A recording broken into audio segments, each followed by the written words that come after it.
আর ছোটবেলায় বলা হতো ওষুধ খাওয়ার সময় বিসমিল্লাহ বলবি না, কারণ বিসমিল্লাহ বললে বরকত হয়, তোর রোগে বরকত হয়ে যাবে, মানে তোর রোগ বেড়ে যাবে।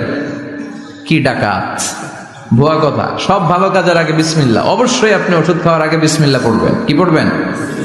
আমাদের দেশে শেখানো হয় ওষুধ হাতে নিয়ে যখন তুমি খাবা তখন পড়বা আল্লাহু শাফি আল্লাহু মুআফি। এটারে উল্টায় আবার বাংলাদেশে আল্লাহ শাফি আল্লাহ মাফি। শব্দটা মাফি না, শব্দটা হচ্ছে মুআফি। আল্লাহু শাফি আল্লাহু মুআফি। খেয়াল থাকবে, পড়েন আল্লাহু শাফি আল্লাহু মুআফি আল্লাহু শাফি আল্লাহু মুআফি। এটা কোনো হাদিসে নাই, পড়তে বলা হয় নাই, তবে অর্থটা খুব সুন্দর। আল্লাহই তিনি শিফা দান করেন, আল্লাহই রোগ থেকে মুক্তি দান করেন। ওষুধ আমি খাচ্ছি, মেডিসিন খাওয়া সুন্নাহ, কিন্তু ওষুধ আমারে শেফা দেয় না, মুআফাত দেয় না। আমারে শেফা দেয় কে?